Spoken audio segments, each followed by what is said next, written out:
Hey everybody, and welcome to another episode of Average Shows 3D. Today we're talking higher temperatures. Normally on this program we play with PLA and all the different forms that PLA take, but today we're doing a little bit different. We're going to print above 215. Alright, that means we're going to print some PETG, we're going to print some really cool PETG and some PMMA. So let's get to it. Alright, so the other day we got a maker box. Inside the maker box we had some stickers, printed solid, got Nerd Life, I got an Ulti-Maker sticker which is kind of cool. We got some gummy bears as our treat, nice. And we got 4 different filaments like we normally do. Now the first filament is a red one here. Here we go. Now the red one's just PLA, right? It's red PLA. It prints between 190 and 230. The bed temperature is about 60 and it can run anywhere between 30 to 90 millimeters per second. These were all printed on my new Prusa Mark III. So this was printed with 20% infill. It was a 0.175 layer height. Seemed to go pretty quick. And like all PLA, came out very nice. Nothing fancy about that. You did get about 50% more than you would normally get. Now the next thing I got was some PLA. This is called PLA. It prints just like regular PLA. But it's in a great color. Look at that color. This is why I thought of the elephants in the first place. Look how beautiful that color is. Really great. Very vibrant color. The good thing about this is it's moisture resistant, so it reduces the amount of moisture that you intake. And this is from Color Fab. The other was from Printed Solid. This is from Color Fab. So it has a longer shelf life because it doesn't intake as much moisture. And the colors say fantastic. The color's a little bit matted, as you can see, compared to the PLA. Not as shiny, but I kind of like that matte finish. Okay. Next, we have some carbon fiber mixed PETG. That's right, carbon fiber PETG. It prints 245 to 250, just about the max of any printer. It does print on a 90C bed, 90 to 100. So you're maxing out pretty well, right? But the great thing about this is this carbon fiber. Now, like with all carbon fiber and other higher temperature abrasive filament, you are going to want to use hard nozzle with this to prevent it from wearing out like a typical brass one.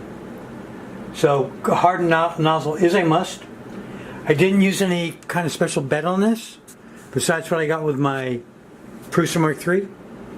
Didn't use any additives, didn't glue it, didn't tape it, and it printed out really great, as you can see.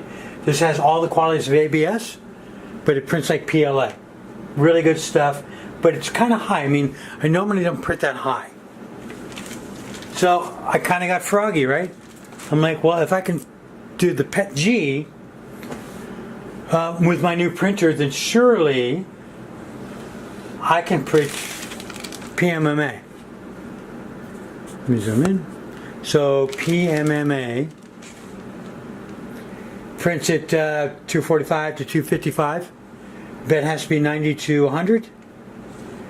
You've got to slow down your printer to about 30 to 40 millimeters per second, and the fan has to be off or very low. Now it does say right on here that this is for the more experienced 3D user. It's tough and scratch resistant, and the reason is you're printing with acrylic. That's right. This stuff is super hard like plastic, and it is clear like acrylic. So you're making an acrylic print. Well, my first acrylic print didn't work. It didn't stick to the bed. So then I put glue down, and it didn't stick to the bed. and then I put tape down. Still didn't want to stick to the bed. It started to stick, and then as I got in the higher layers, it all globbed up and it was no good. So this is for the very, I mean, I've been doing this for about a year, a little bit more than a year, and this gave me fits. Tried like 4 times to get a printout and just couldn't get above maybe 5 layers, I think. So if you guys have any other ideas of printing this, I certainly would like to hear it. I didn't try any hairspray, I just didn't have any. But the other 3, okay, PLA, moisture resistant PLA, and carbon fiber fill PET G came out great. I definitely like the carbon fiber PET G, right? That's made by Push Plastics, and it's fantastic. I love how it came out. It was really silky smooth when it came out. Same thing with the PHA, the PLA PHA. When it came beating out, it was a very nice creamy filament. Didn't glob, didn't string. It just came out perfectly, just the way you want it. In fact, you can hardly see the layer lines in this at all. Along the ears and everything, if you take a look, you're not really seeing the layer lines at all because of how smooth the PLA is. So I definitely recommend some Color Fab PHA. Alright, so that's my herd of elephants. I hope you enjoyed this episode of a more high temperature Avid Shows 3D. If you have any questions, leave it on the comments below. And as always, please subscribe so we can grow the channel. You guys have a great night.